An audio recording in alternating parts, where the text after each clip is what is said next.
Hello and welcome to the Air and Space Live Chat. I'm Marty Kelsey, one of the hosts of STEM in 30, an Emmy-nominated television show for students produced by the National Air and Space Museum. We have a great program for you today. In 4 short days, NASA's DART mission, or Double Asteroid Redirect Test, will be slamming into an asteroid to help us understand if a spacecraft could deflect an asteroid on a collision course with Earth. I know this sounds like science fiction, but I promise it's real, and we have experts with us today to help us understand this mission and to answer your questions. As always, we want this to be your program. Please let us know what questions you have down in the comments section. We will get to as many of them as we can today. Also, let us know where you're watching from. We're going to give shout outs throughout the show. So let's get us started. We are joined by Erica Jawan, Erica Jawan, Smithsonian postdoctoral research geologist, and Dawn Graninger, DART Impact Modeling team member. Thank you both for joining us today. Thanks so much. All right, so just to give you all a little bit of background, we're also waiting on one other person to join us, and we'll be asking questions to them as well when they get here. So let's jump in. Erica, can you give us kind of that overview of the mission that we're talking about? Sure. So the basic setup is, let's say that we're on Earth and we realize that there is a huge asteroid coming towards Earth that's going to hit us. What do? So we have a lot of plans in the works to mitigate or prevent a lot of damage or catastrophe from happening.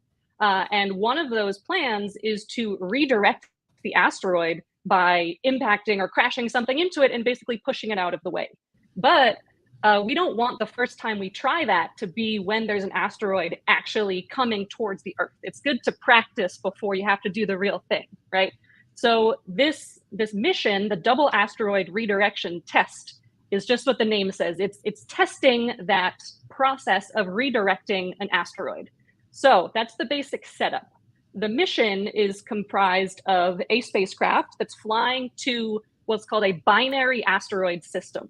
The name of the system is Didymos, and it's made of 2 asteroids. The primary asteroid, which is also called Didymos, and then a secondary asteroid that's basically like a moon. So it orbits around the primary. And that satellite, the secondary, is called a Dimorphos. And so the plan here is to take a spacecraft, crash it into Dimorphos, the smaller asteroid, to see how much the orbit of that small asteroid changes around the large asteroid.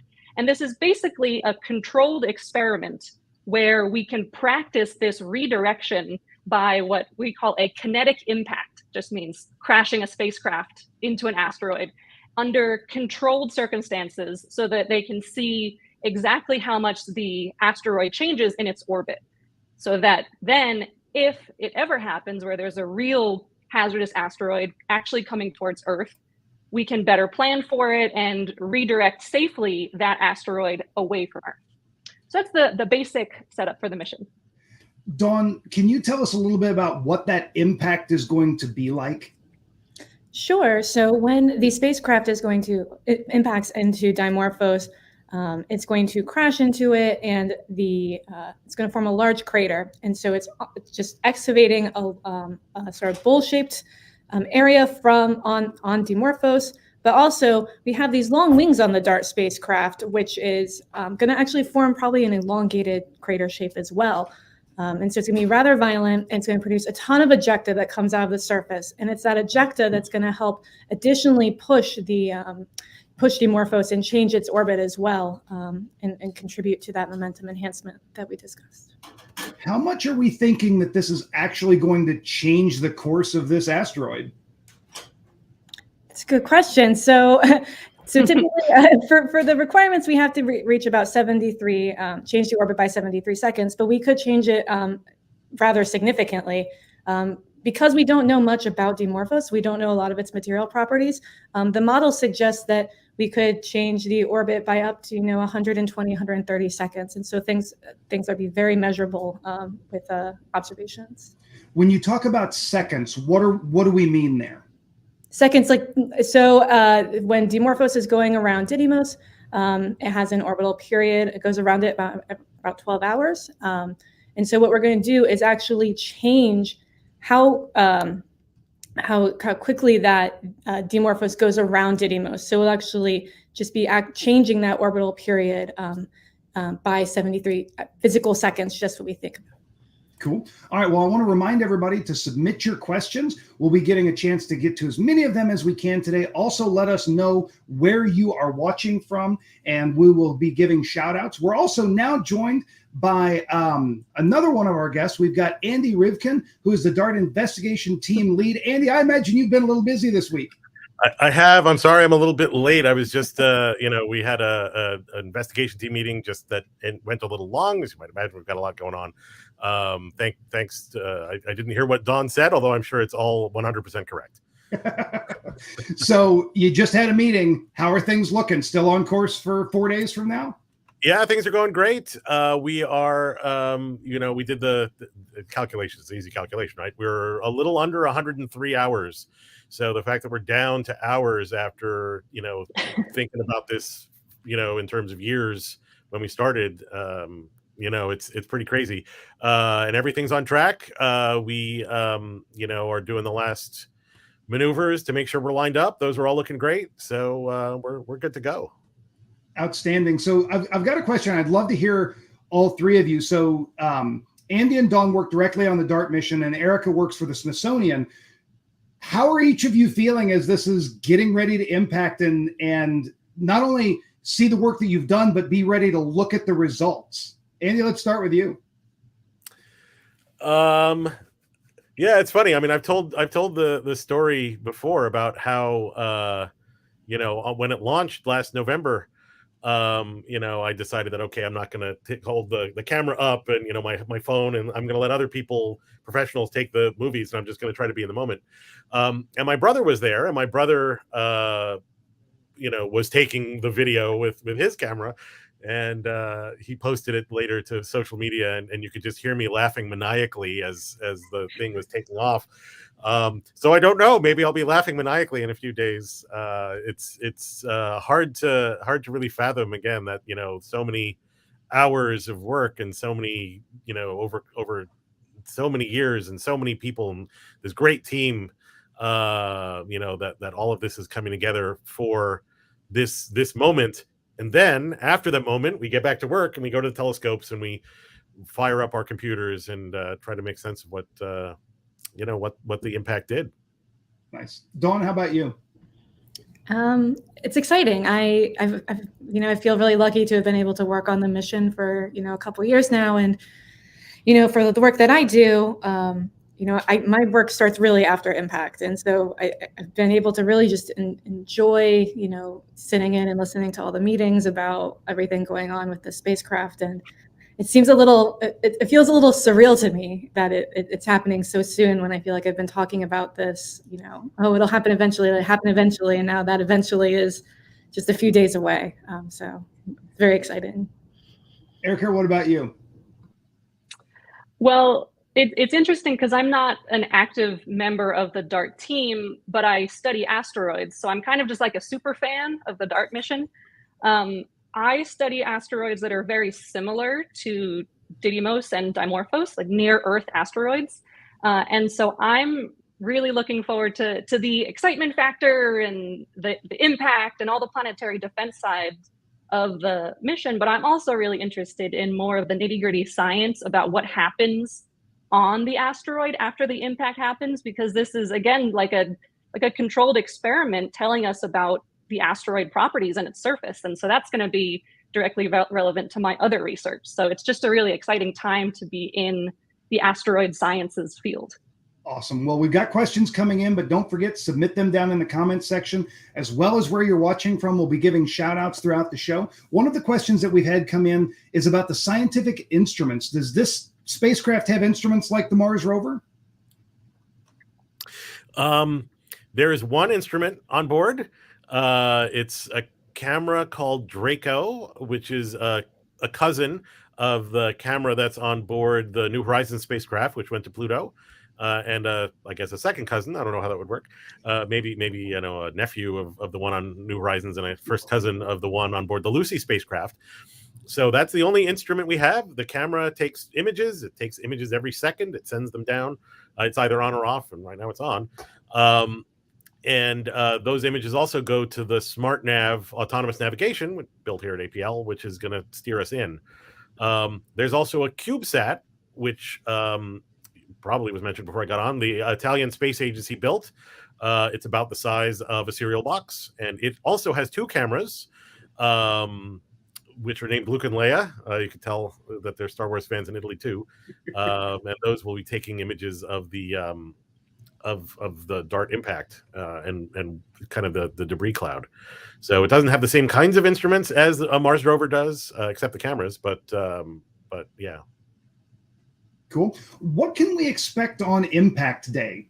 Are we going to see pictures that day? Are we going to know results that day? What can we expect? I could take this one too. I don't want to take all the questions here. Either way, go for it. So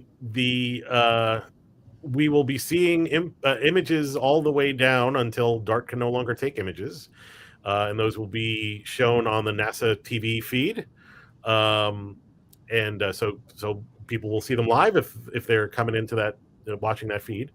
After the impact, telescopes in space and on the ground will be taking data, and LichaCube will be returning their data if they're only the size of a cereal box, so their antenna is really small.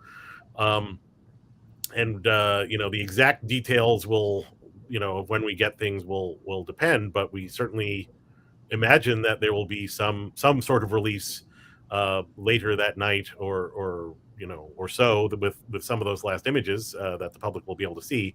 And then in terms of results, we're probably looking at potentially days to weeks afterward. And then in December at the American Geophysical Union meeting in Chicago, we'll have a lot of talks. We'll give a whole lot of results then. Awesome. Dawn, you had mentioned earlier that your job kind of starts after impact. What are those things that you're specifically looking for, and what are you really hoping to learn? So for me, the big thing that I'm very excited about is those last frame images from the Draco camera that Andy mentioned. So a lot of the simulations that I run specifically in support of the DART mission are simulations of the full spacecraft impacting into the surface to understand the ejecta and the crater that gets formed. But I also look at how the surface of the asteroid can affect the impact itself. So we know from missions like the OSIRIS-REx mission and the Hayabusa and Hayabusa 2 missions to other asteroids that a lot of these asteroids might not just be nice, smooth rocks. They might be covered in a bunch of other little tiny rocks. And when we get those last frame images of Draco, I have to take images like that and turn them into my simulations to try and back out what we think happened during the DART impact and see exactly how we were able to change that momentum. So after impact, I will be firing up my computer, getting my simulations running, and just trying to see try to basically predict the and verify the orbit that was determined through the observations. Nice. We've heard the word ejecta mentioned a couple of times. Erica, can you talk about what is ejecta and why is that important that we study that? Oh, sure. So ejecta is a product of the impact cratering process. So think about if you take a ball and you throw it at a sandbox, the sand flies in the air. So that's the sand flying in the air is sort of akin to ejecta. So if there's a chunk of rock flying through space at super, super fast speeds, tens of kilometers a second, and it hits the surface of a planetary body, like a rocky target, it will blast a hole in the surface and will launch that material up into the air, and then it will land back on the surface. Or if it's moving quickly enough, it could actually leave the planet or asteroid or whatever entirely and fly into space. So that's important from my perspective, from the geologic side, because impact cratering basically excavates material from the subsurface and puts it on the surface so that you can more easily look at it and take pictures and take data of that material. It's also important from like a hazard perspective, like Dawn was saying, that if you blast make a huge impact crater on the surface. The ejecta will be flying up in the air. If your spacecraft is flying around when that happens, it could be a hazard to the spacecraft. So it's really important from a planetary mission perspective to understand how ejecta is formed, where it moves, how it flies around, how long it takes to settle, all kinds of questions. Awesome. And there's a great activity that you can do by putting a layer of flour in a pan, sprinkle a little bit of cocoa over the top of it. All the geologists and all the scientists are saying, oh yeah, that's a good one. And you drop something in from up above. And what's really cool about it is you will see that ejecta on that layer of cocoa because the white powder underneath will fly up and land on top. And I was blown away the first time that I ever saw that happen. Reminder, submit those questions down in the comments section. Also, let us know where you're watching from. We'd love to be giving some shout outs. We've got a question that's come in, and I'm going to kind of combine two of them. Someone's favorite science fiction movie is Armageddon. And did that inspire the DART mission? And are we worried about an asteroid hitting Earth anytime soon? Andy? Yeah, so as noted, there were a couple of movies at around that time. There was Deep Impact and there was Armageddon. Science-wise, Deep Impact was probably the better science. If you like Aerosmith, obviously you might prefer Armageddon. The idea for for DART and for the idea that we can deflect asteroids has been a long time, around for a long time. So it did not. It was more the movies were inspired by the idea that this is a natural disaster you can do something about. That obviously gives the opportunity to have your heroes do a thing in a way that they were not able to stop a Sharknado from happening, is my understanding. So you all are the people thinking stuff up, and you've got people backing them up as well. That's an Armageddon reference. So anybody that got that really is deep into that movie. Are we worried about an asteroid hitting Earth anytime soon? The technical answer is that we're hit by stuff all the time. Anytime you go into the backyard and you see a shooting star, that's an impact. Impact of objects the size of Dimorphos are, every 20,000, 25,000 years, something like that. So not often on the time scale of a human life. But it would be catastrophic if one happened. It would be the worst natural disaster that, in history. And we don't know where, we only know where about half of the objects that size are. So, playing the odds, we're probably fine. But, anyone who's been to, Las Vegas or Atlantic City would know that sometimes the odds don't work out in exactly the way you want. So that's why surveying for these objects is so important. And that's just another piece of the puzzle. The DART and being able to say, how would we stop it is an important piece. And obviously that's the piece that that I'm most involved with right now. But there are other people who are trying to get asteroid surveys so that we can make sure that nothing is incoming and that this really just does say an insurance policy. Erica, do asteroids ever pass close enough to Earth to be able to see? So the answer depends on how you define seeing. So with telescopes, just even a backyard telescope, you can see asteroids passing, but we have never in recorded history had an asteroid pass by in the night sky close enough that you could see it just with your eyeballs looking up in space. However, in just a few years, in 2029, there is a very hazardous asteroid called Apophis that's going to be passing very, very close to Earth, between the Earth and the Moon, about 10% of that distance between the Earth and the Moon. And when that passes in 2029, there will be about 1 billion people in Europe and Africa that will be able to see Apophis passing in the night sky with the naked eye. And Apophis is not going to hit Earth. We can say with definite certainty it's not going to hit Earth, but it is going to come very close to Earth. So it provides a really fantastic opportunity to observe it and to do some great asteroid science with it. Do you all have your tickets booked to go over and make sure you can see it? Oh, yeah. All right, we've got another question that's come in about the size of the spacecraft, and we just saw a graphic that showed the size of the asteroids that we're talking about. How big is what we're hitting, and how big is the spacecraft? Andy, you want to take that one? I'm going to let Don take it.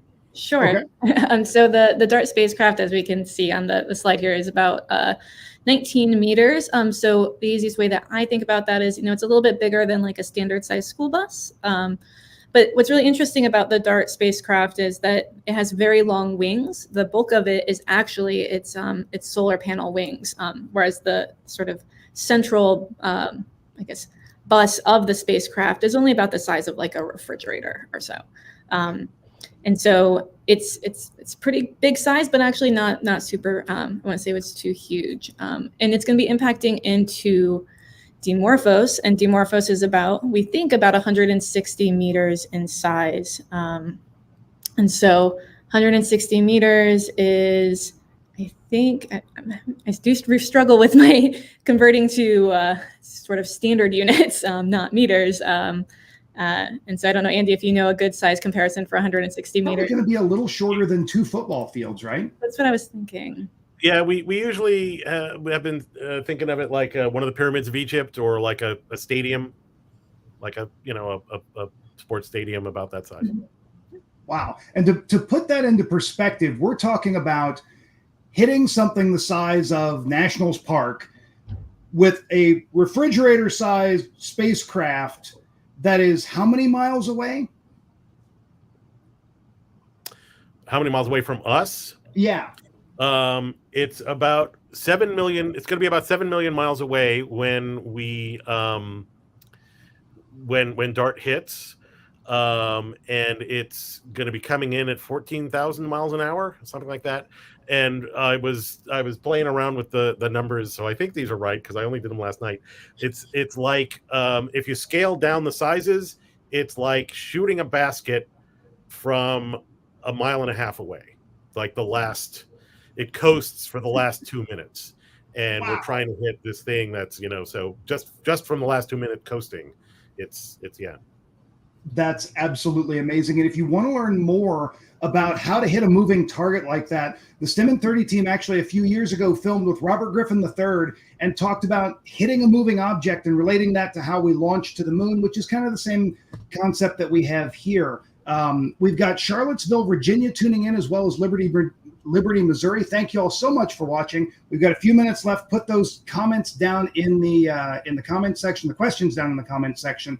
And then we've got another question that's come in here, wanting to know about the team that worked on this. Obviously, it sounds like there's some mathematicians, but can you all talk about the team that is come together to make this mission happen? Yeah, sure. Again, I don't want to step on Don here. I mean, we've got an international team of scientists working on that end of things, representing something like 30 countries. We have telescopes on all 7 continents. The engineers here at APL and in other places are also a large team, and they've done a tremendous job during the pandemic, kind of having to change their usual ways of doing things because you couldn't have that many people in a room safely. And then of course our colleagues in Italy who built Ejecta, and the various companies that built the solar panels and all of that. So it really has taken there's probably been certainly hundreds, if not thousands, of people that have played some role in making DART happen. So all of whom can feel very good about what they've done. Awesome. Well, we've mentioned the solar panels a couple of times, and our producer is going to pull up an image here in a second. The solar panels are, I think, really cool because they remind me a lot of the slap bracelets. Dawn, can you talk about that? Yeah. So the solar panels actually, when DART was launched, were actually all rolled up in a tight little coil. And that's what's really unique about them is they just as you said, they start out rolled up, and then they deployed when it was in space out into this fully elongated in their fully elongated state. And yeah, I do think about it also as sort of that slat bracelet, because I believe it is made of sort of a fabric material, and just very unique technology demonstration that they're doing with this rollout solar arrays. Yeah, that I saw these images. This is the solar array, correct? Yes, that's the solar array all rolled up. That's amazing. And how large will they be when they're fully unfurled? So each one's about 8 meters in length. Wow, that's going to be awesome. And another question that's come in, and something that I was wondering about, how much of the design of the spacecraft was like, is it reinforced for when it impacts? Was extra mass added to it, or is it just the mass of what it was going to take to get there, and then we're going to see what happens? The decision early on, there was a lot of discussion early on, and in fact, one of our particularly enthusiastic engineers was talking about adding, C4 and all this stuff and making a bigger bang. But we kind of had a consensus that we were trying to make it simple, trying to kind of just make this first experiment not with a whole lot of bells and whistles, but just say, just take a spacecraft the way we normally make them.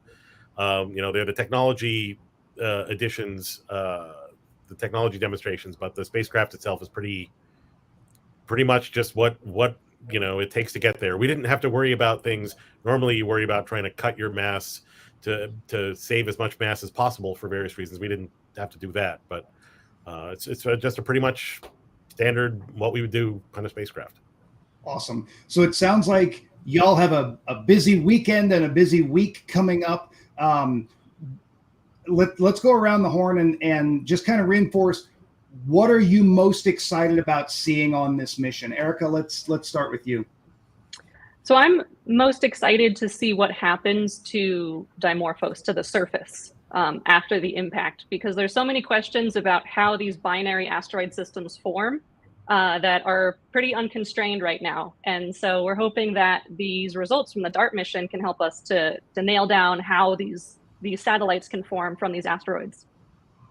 Dawn, how about you? I think the thing that I'm most excited for is to see that last image of the surface, from the work that I do with rubble piles. I want to just have this first sort of experimental evidence in a full scale, planetary science test to see what happens when that impact occurs. And I think that image will be absolutely amazing. Nice. And Andy, how about you? And tell us how we can follow along next week. Yeah, I think upon, now that you pose the question that way, I think the thing that I'm really looking forward to is seeing kind of the connection between, here are the images coming in, and then, hours later, minutes later, days later, here's how the telescopes on Earth are seeing that manifested, this unique connection between this mission and the close-up pictures, and then results, consequences that are visible from these telescopes. I think that's amazing connection that I don't think has been made before. NASA will be broadcasting starting, I think, at 6 p.m. Eastern time on Monday, and going through to, I think it's 7:30 p.m. So starting kind of around the time that we think we might be able to start seeing Dimorphos with DART, and then going through to 15 minutes after the impact time. And it'll be streaming on the web. There are other NASA social media accounts that will certainly be pointing to it. And then I know there are some other institutions that are hosting watch parties. You can get to instructions for watching watch parties at our website, dart.jhuapl.edu. And I think NASA is also showing those. Awesome. Well, good luck next week. And we encourage everybody to tune in. Thank you all so much for joining us today. This has been a great discussion. Unfortunately, we're out of time. But before we leave you today, we have a couple of notes on upcoming programs. STEM in 30 is the museum's Emmy-nominated TV show for students, where we launched our season in September. Each 30-minute episode covers a different topic in a fast-paced, student-friendly way. Our September episode breaks down the Drake equation and looks at the search for extraterrestrial intelligent civilizations. In October, we'll be taking a look inside United States Naval Test Pilot School. And in December, we look at the 50th anniversary of Apollo 17 and humans' return to the moon. If you enjoyed this program, be sure to follow STEM 30 on Facebook and Twitter. And as always, you can send us an email and let us know what you think at stem30@si.edu. And we hope that everybody tunes in and sees what's going on with the DART mission on Monday. Thanks for watching.